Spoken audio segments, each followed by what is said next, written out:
Praise allot. ఇర్మియా గ్రంథం 8వ అధ్యాయం 4వ వచనం. మరియు యెహోవా ఇలాగు సెలవిచ్చుచున్నాడని వారితో చెప్పమని, మనుషులు పడి తిరిగి లేవకుందరా, తొలగిపోయిన తర్వాత మనుషులు తిరిగి రారా.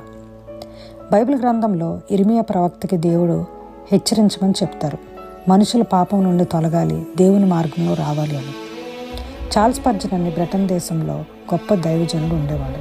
అయితే ఆయన్ని ఒక చర్చ్ సంఘం వారు వాక్యం బోధించమని అడుగుతారు. అప్పుడు ఏం వాక్యం చెప్పాలని దేవుని సన్నిధిలో కనిపెడుతున్నప్పుడు యేసయ్య ఇలా చెప్తారు, నువ్వు ఆ సమయానికన్నా ముందే వెళ్ళి ఇర్మియా గ్రంథం 8వ అధ్యాయం ఆ చర్చిలో బోధించమని.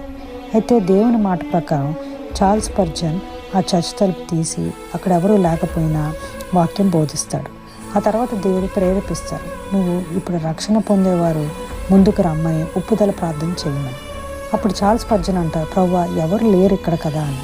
కానీ దేవుడు నేను చెప్పింది చెయ్యని అంటారు.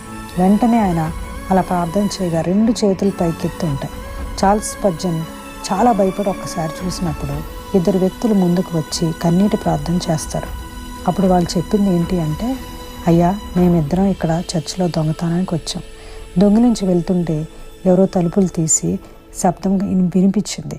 ఇక్కడ ఏం చేయలేక ఇక్కడ కుర్చీ కింద దాక్కున్నాం.